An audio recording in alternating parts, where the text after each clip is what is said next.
Assalamualaikum warahmatullahi wabarakatuh. Banyak sekali pertanyaan jamaah, Ustadz kasih kami channel untuk kajian anak-anak muda.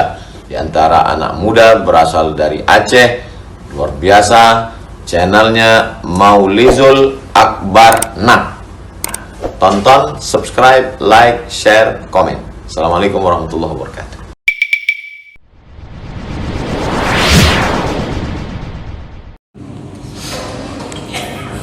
Assalamualaikum warahmatullahi wabarakatuh.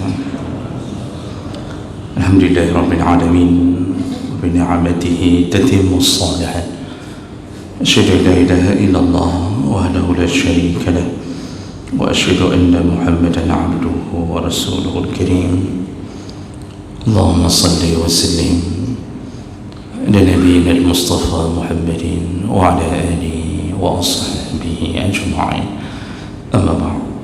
Rabbi shrah li sadri wa yassir li amri wahlul 'uqdatam min lisani yafqahu qawli. Segala puji bagi Allah, kemudian salawat dan salam kepada Rasulullah, kepada keluarga dan seluruh sahabat-sahabatnya. Bapak Ibu jamaah salat subuh yang Allah muliakan, insyaallah kita akan lanjutkan pembahasan tentang tanda-tanda kiamat, dan kita sedang membahas tentang tanda-tanda kiamat yang kecil, yaitu yang terjadi di masa sahabat Nabi sallallahu alaihi wasallam. Di pertemuan kita yang terakhir, kita sudah membahas di antara tanda yang dikabarkan Nabi bahawa akan ditaklukkannya kerajaan Persia di bawah pimpinan Kisra bin Hurmuz, dan itu terjadi di masa Umar bin Khattab, ya, itu di bawah Panglima Khalid bin Walid berhasil menguasai Istana Putih yang dikuasai oleh Raja Kisra, dan itu telah terjadi. Kita lanjutkan tanda-tanda berikutnya, yaitu terbukanya pintu gerbang fitnah, dan berbagai macam fitnah dengan berawal kematian Umar ibn al-Khattab radhiyallahu anhu. Nah, jadi ini termasuk bahagian daripada rentetan menuju kiamat, bahawa akan terbukanya pintu gerbang fitnah, artinya berbagai macam fitnah akan menyerang Islam dan umatnya, dan dimulai dengan datangnya ajal Umar bin Khattab. Kita dapatkan ini di dalam keterangan dari asar riwayat Bukhari dan Muslim dengan derajat yang sahih. Asar itu yaitu perkataan dari sahabat yang dinukil dari sahabat, namun derajatnya sahih. Hadis asar dari Huzaifah radhiyallahu anhu qala: Kunna julusan 'inda Umar bin Khattab radhiyallahu anhu. Kata Huzaifah, jadi Huzaifah ini Huzaifah al-Yamani, beliau dijuluki sebagai penjaga rahasia Nabi sallallahu alaihi wasallam. Nabi kalau menceritakan sesuatu yang berbentuk rahasia, maka tempat Nabi bercerita adalah Huzaifah. Dan Huzaifah kalau itu rahasia antara dia dengan Nabi, maka dia tak pernah menceritakannya sampai kapanpun, maka disebutlah penjaga rahasia Nabi sallallahu alaihi wasallam. Nah, dari Huzaifah radhiyallahu anhu berkata bahawa kami pernah suatu waktu duduk bersama Umar ibn al-Khattab radhiyallahu anhu.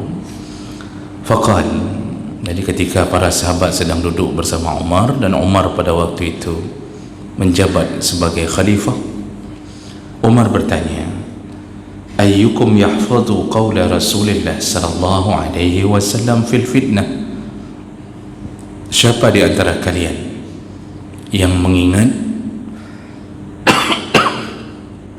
mengingat tentang Nabi pernah mengatakan tentang fitnah sebelum kiamat. Jadi maksud Umar, adakah di antara kalian yang mengingat hadis dari Nabi yang menceritakan tentang fitnah-fitnah atau ujian-ujian yang terjadi sebelum kiamat? Lalu kemudian qultu, Abu Huzaifah berkata, aku mengingatnya, kata Huzaifah.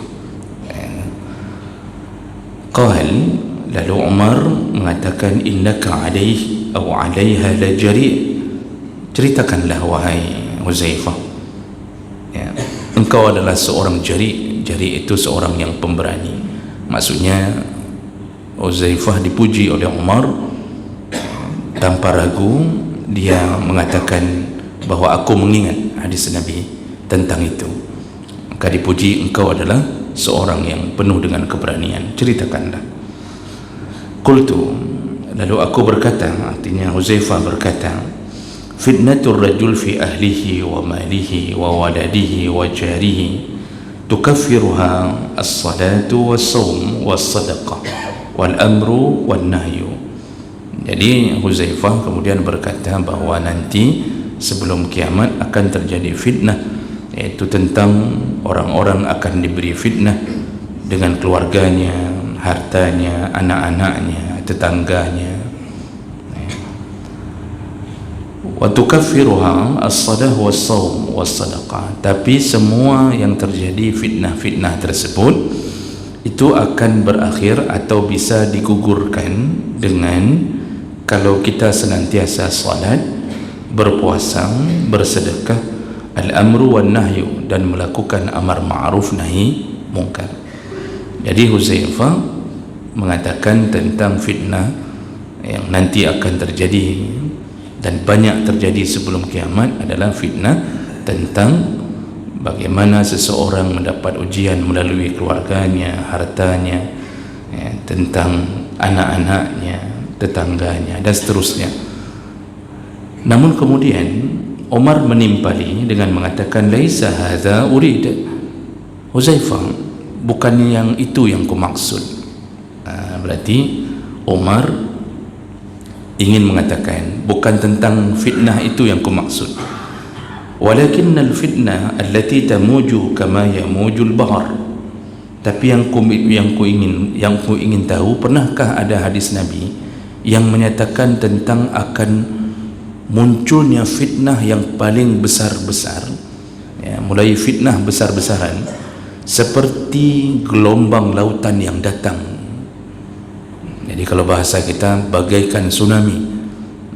Itu yang kau inginkan. Pernah kalian dengar, pernah engkau dengar Nabi mengatakan akan datang fitnah besar-besaran seperti gelombang air di lautan? Artinya kalau kita lihat gelombang tak akan ada habis-habisnya. Lalu kemudian Huzaifah berkata lagi, laisa alaika minha ba'sun ya amiral mu'minin. Oh, kalau itu yang engkau maksud, maka engkau tenang saja wahai amirul mu'minin, engkau tak termasuk di dalam gelombang fitnah itu. Jadi Huzaifah ingin mengatakan, kalau engkau ingin tahu tentang apa yang dimaksud Nabi tentang gelombang fitnah seperti lautan, gelombang lautan, engkau tak termasuk di dalamnya. Inna bainaka wa bainaha baban mughallaqan, karena antara engkau dan fitnah-fitnah sebelum akhir zaman itu ada satu pintu yang menutupnya. Qala, ketika mendengarkan bahasa itu, Umar bertanya, ayuksaru am yuftah? Pintu yang kau maksud nanti akan hancur sendiri, rusak, au yuftah, atau didobrak, dibuka.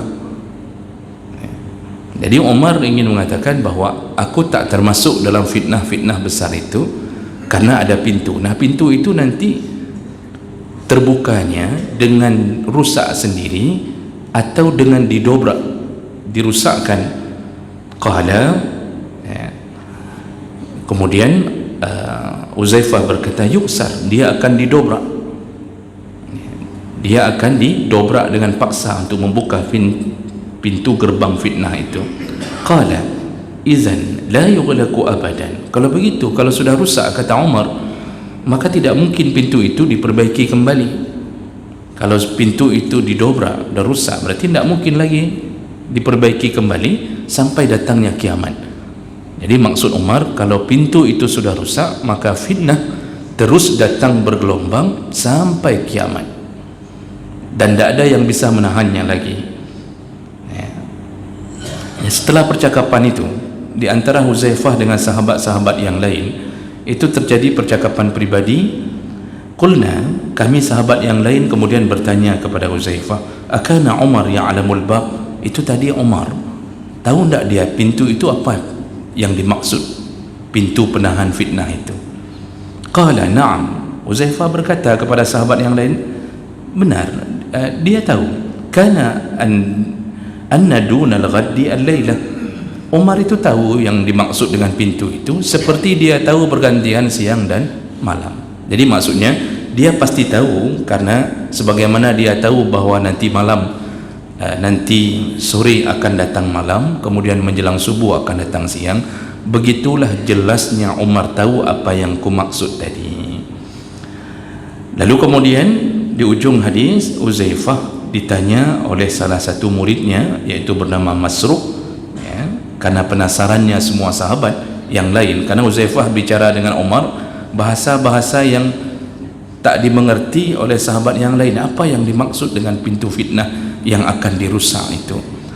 Maka kami menyuruh, fa'amarana Masruqan, sahabat-sahabat yang lain menyuruh salah satu murid Uzaifah, yaitu Masruq, untuk bertanya. Fasa'alahu, maka Masruq bertanya kepada Uzaifah dengan mengatakan, siapa yang kau maksud dengan pintu, siapa yang dimaksud oleh Rasulullah pintu yang rusak itu? Faqal, kemudian barulah Huzaifah berkata, al-babu Umar, pintu itu adalah Umar sendiri. Jadi ini salah satu asar yang sahih menyebutkan hebatnya ternyata posisi Umar di atas dunia, dan dia adalah penahan fitnah, dan pintu yang dimaksud oleh Rasulullah adalah Umar bin Khattab. Jadi sebenarnya kita baca syarah hadis ini, Bapak Ibu yang Allah muliakan, sampai Imam Nawawi pun mensyarahkannya, karena ini termasuk salah satu asar riwayat Muslim dan beliau mensyarah Sahih Muslim. Itu disebutkan bahwa Umar itu sudah tahu bahwa dirinya yang dimaksud oleh Rasulullah, bahwa dialah yang disebut penahan pintu fitnah, walaupun dia tak tahu kenapa Rasulullah menyebut itu.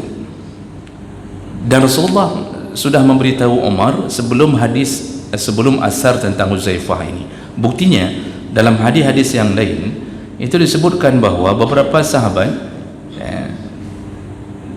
dalam beberapa hadis yang sahih, beberapa sahabat itu menemui Umar. Contohnya Abu Zar, annahu laqiya Umar fa akhazahu bi yadihi fa ghamazaha fa qala lahu Abu Zar, ketika bertemu dengan Abu Zar, Umar memegang tangan Abu Zar lalu merangkulnya, lalu kemudian Abu Zar mengatakan, arsil yadaya ya quflul fitnah, lepaskan tanganku wahai quflul fitnah. Quflun itu gembok.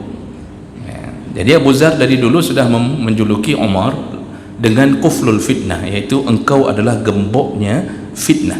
Kalau terbuka gembokmu, maka muncullah fitnah-fitnah yang tak terbendung sampai kiamat nanti. Lalu kemudian juga Utsman bin Mad'un itu memberi gelar kepada Umar apa yang dia dengar dari Rasulullah, annahu qala li Umar, ya ghalqul fitnah, wahai penutup fitnah. Dalam hadis yang lain juga beberapa sahabat menyebut beberapa perkara yang senada dengan kalimat ini. Jadi jemaah melakukan Allah Subhanahu wa taala, fitnah kiamat yang paling sangat berbahaya sepeninggal Nabi, yaitu ketika Umar yang menjadi pintu penghalang fitnah, dia pun meninggal dunia. Jadi yang dimaksud rusaknya pintu adalah meninggalnya Umar bin Khattab. Maka jemaah makan Allah, tentu kita bertanya-tanya, kenapa Umar disebut sebagai penutup fitnah, pintu fitnah, ya, kemudian pintu penutup fitnah atau gemboknya fitnah. Kita lihat sepak terjang Umar selama dalam kepemimpinannya, semua fitnah-fitnah yang akan menyerang Islam itu berhasil diredam, ya. Jadi Umar sendiri itu mungkin tidak bisa mengetahui jejak hidupnya yang digambarkan oleh Rasulullah dengan pasti, tapi sepak terjangnya menunjukkan bahawa Nabi telah membaca keadaan Umar, bahawa dialah pintu penahan fitnah yang terakhir setelah Nabi SAW. Jadi di masa dua sahabat, Khalifah pertama dan Khalifah Umar bin Khattab, semua fitnah yang menyerang Islam itu berhasil diredam, bahkan fitnah-fitnah yang bermunculan itu terhalang tembok besar, yaitu Umar bin Khattab. Makanya kepemimpinan Umar membuat kafir ciut di tangan Umar, ya. Munafik tidak berani, ya, membuat makar ketika Umar memerintah, tidak berani, ya. Semuanya khawatir Umar selain daripada panglima perang yang ditakuti oleh musuh, bahkan disegani oleh kawan-kawannya. Umar orang yang selalu melakukan sidak ke rumah-rumah orang miskin, bahkan dengan memanggul gandum sendiri di atas pundaknya, sampai budak-budak Umar atau pembantunya Umar berkata, wahai Amirul Mukminin, jangan engkau yang membawa ini, tunjukkan sajalah rumah orang miskin yang kita akan tuju, biar kami. Apa jawaban Umar? Kalian tidak akan mampu menanggung siksa. Seandainya seorang pemimpin tidak mau memelihara rakyat yang fakir dan miskin, biarlah aku tanggung gandum ini, karena akulah nanti yang akan disiksa Allah kalau aku tak menanggungnya. Begitu prinsip Umar bin Khattab, sampai membawa beras atau gandum sendiri ke hadapan rumah-rumah orang miskin. Jadi bukan melakukan belusukan, ya, dengan membawa para wartawan, foto sana, foto sini, buat video, lalu kemudian setelah jadi tidak melakukan apapun untuk rakyat, ya. Yang ada hanya kezaliman, penderitaan rakyat bertambah-tambah, ya. Bahkan BBM pun bisa naik jam 2 malam di saat rakyat tidur. Jemaah mulakan Allah Subhanahu wa taala, dalam satu riwayat Nabi mengatakan bahawa syaitan pun takut kepada Umar. Kalau Umar berjalan dan syaitan melihat Umar sedang berjalan di satu arah, maka syaitan segera mencari arah yang lain. Kenapa? Tauhidnya Umar, akidahnya, imannya, rasa takutnya kepada Allah membuat dia memerintah di waktu itu dengan sangat adil. Bahkan orang kafir kagum kepadanya. Semua para sahabat, kalau Umar yang memerintah, mereka taat di bawah pimpinan Umar. Makanya karamah Umar bin Khattab itu termaktub dalam banyak riwayat.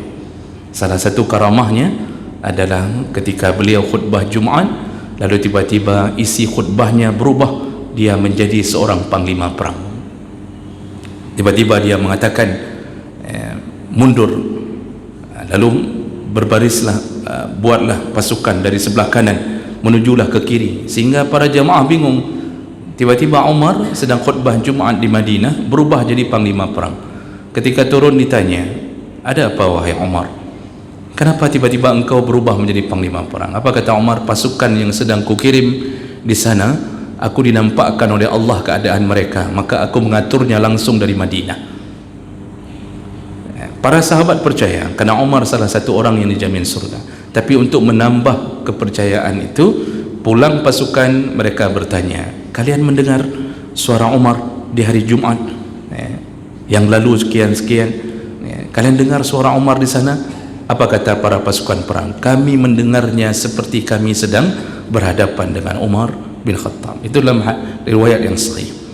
Jemaah mulakan Allah, inilah keteguhan Umar bin Khattab, membuat terbendungnya fitnah. Tak ada nabi palsu yang berani naik mencuat ke atas. Makanya Umar bin Khattab ketika meninggal wafat, terbukalah pintu itu, bergelombanglah fitnah datang. Tak ada lagi yang menakuti Islam, fitnah sesama Muslim pun kemudian bergejolak.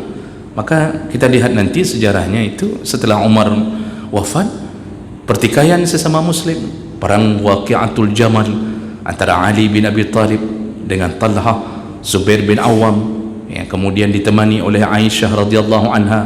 Jadi mertua melawan menantu dalam Waqi'atul Jamal. Berujung lagi ke perang Siffin, antara para sahabat. Ali bin Abi Talib berseteru dengan Muawiyah yang ingin merebut kekuasaan Ali, dan sampai terjadi pembunuhan besar-besaran. Dan terus saja sampai sekarang tak ada lagi yang bisa menahannya. Tidak ada pemerintah, tidak ada satupun pemimpin yang berani menghalau fitnah-fitnah yang terjadi. Dan kalau sekarang memang sudah sangat dekat dengan akhir zaman, tak ada lagi pemimpin yang berani seperti Umar bin Khattab. Walaupun kita di Indonesia pernah mendengar ada seorang yang mengatakan dia seperti Umar bin Khattab. Itu kan seperti kita menunggu kucing tumbuh lungkainya, apa lungkai bahasa Aceh ni, bahasa Indonesia apa itu? Tak akan mungkin terjadi itu. Yang ada hanya para koruptor yang muncul. Nah, jemaah mulakan Allah Subhanahu wa taala. Sedikit kita perlu menambah informasi siapa yang membunuh Umar sehingga terbuka pintu fitnah. Nah, ini menarik ketika kita baca kisah kehidupan Umar bin Khattab. Para ulama-ulama besar ahli sejarah itu menceritakan secara singkat bahawa meninggalnya Umar itu sudah diberi kabar melalui mimpi oleh Allah kepada Umar bin Khattab dan beberapa sahabat. Walaupun mereka tak tahu kapan itu terjadi, tapi keadaan dalam mimpi itu menggambarkan dekat ke situ. Nah, disebutkan 1 tahun sebelum meninggalnya Umar, dalam tahun itu Umar pernah memimpin khutbah Jumaat. Lalu dalam khutbah beliau berkata bahawa aku bermimpi aku dipatuk oleh 2 ekor ayam dengan paruh mereka yang tajam,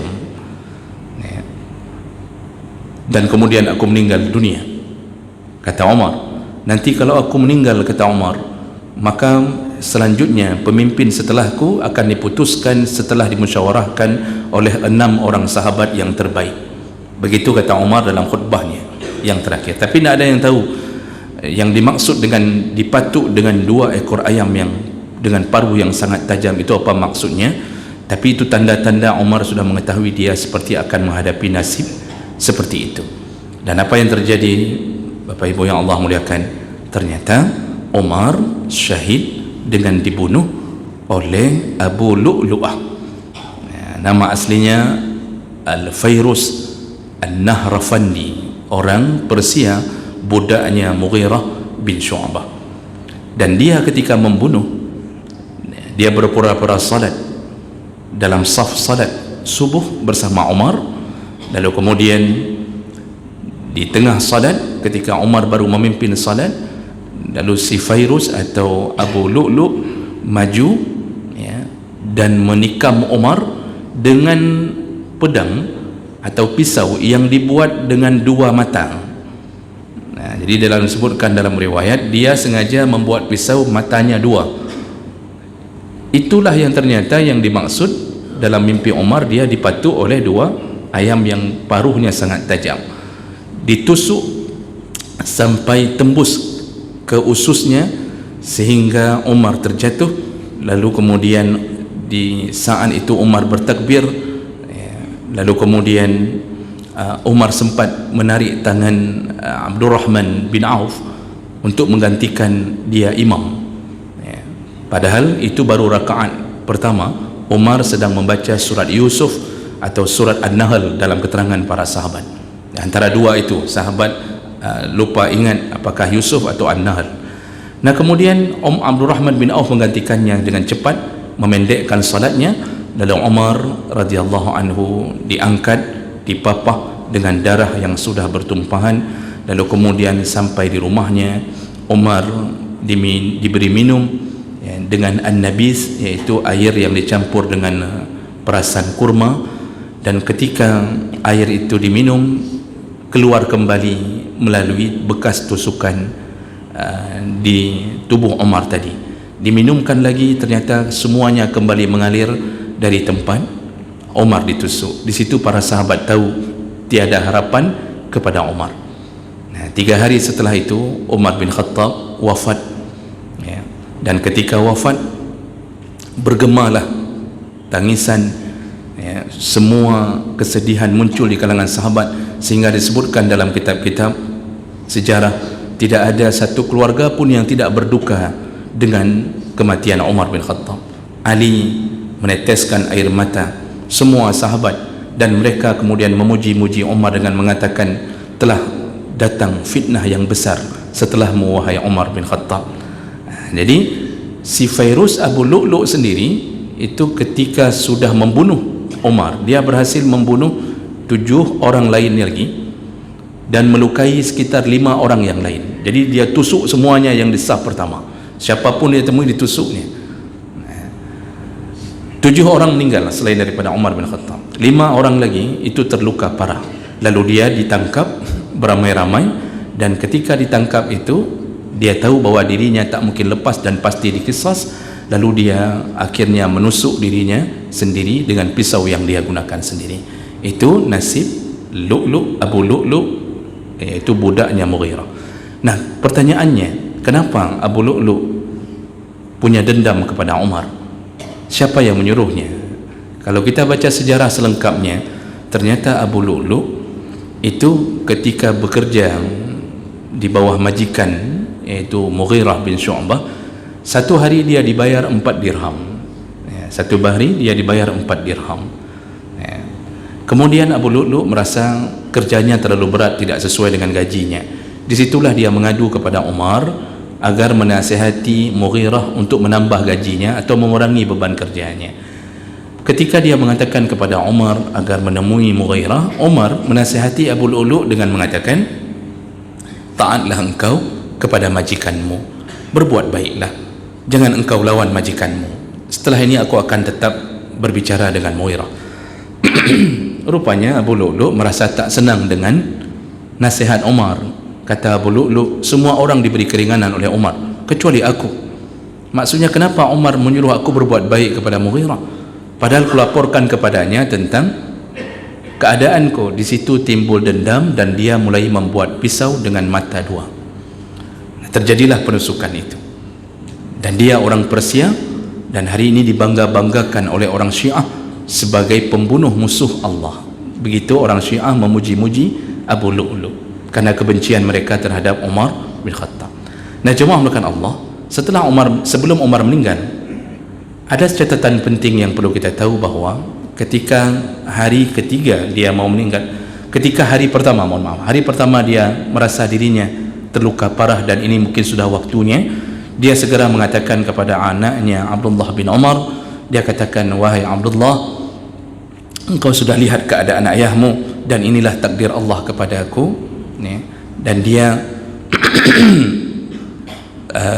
mengatakan kepada Abdullah, datanglah ke rumah Aisyah, yaitu isteri Nabi, kirim salam kepadanya, sampaikan salamku kepadanya. Lalu kemudian katakanlah, mohon izin, kalau bisa diizinkan oleh Aisyah, aku ingin dikuburkan di samping kedua sahabatku, yaitu Rasulullah dan Abu Bakar. Setelah itu Abdullah segera menuju ke rumah Aisyah, dan Aisyah ketika dibuka pintu melihat anaknya Umar, lalu kemudian dia pun ikut menangis karena sudah hebohnya cerita Umar ditusuk. Lalu kemudian Abdullah menyampaikan maksud ayahnya meminta izin untuk dikuburkan di samping Rasulullah dan Abu Bakar. Apa kata Aisyah? Sebenarnya aku ingin aku yang berada di samping ayahku dan di samping suamiku, tapi karena engkau hari ini meminta atas nama Umar, aku tak ingin egois untuk membuat diriku lebih dahulu, maka aku izinkan. Padahal sebenarnya Aisyah lah yang ingin berada di dalam kamar itu bersama Nabi, suaminya, dan bersama ayahnya Abu Bakar. Tapi dia relakan tempatnya untuk Umar. Disitulah kenapa Umar kemudian dikubur bersama Rasulullah dan Abu Bakar, karena izin Aisyah. Seandainya Aisyah tak beri izin, maka Umar tak memaksanya, karena kata Umar, kalau dia tak beri izin, kuburkan aku di pekuburan kaum muslimin, dan aku berbahagia, yang membunuhku adalah orang-orang yang dilaknat Allah, para munafik, dan itu sudah termasuk golongan syahid.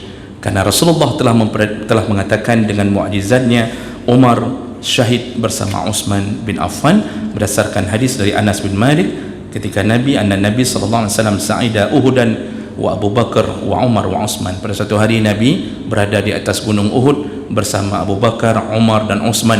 Farajafa bihim, gunung itu tiba-tiba bergetar. Jadi ketika Nabi berada di gunung Uhud, gunung itu tiba-tiba bergetar. Faqala usbud, kata Nabi, diamlah, jangan bergetar lagi. Kenapa? Fa inna ma 'alaika nabi, karena di atasmu sekarang ada seorang nabi, wasiddiq, dan ada Abu Bakar yang membenarkan semua perkataan Nabi, wasyahidani, dan ada dua orang syahid yang ada di atasmu, yaitu Umar dan Utsman bin Affan. Inilah kisah, sepenggal kisah tentang kehidupan Umar yang dijuluki sebagai pintu penghalang fitnah. Umar meninggal, maka fitnah mengalir bagaikan gelombang lautan sampai datangnya kiamat nanti. Mudah-mudahan bermanfaat sebagai wawasan kita dan menambah cinta kita kepada Umar bin Khattab radhiyallahu anhu. Subhanakallahumma bihamdik, asyhadu an la ilaha illa anta, astaghfiruka wa atubu ilaik. Wassalamu alaikum warahmatullahi wabarakatuh.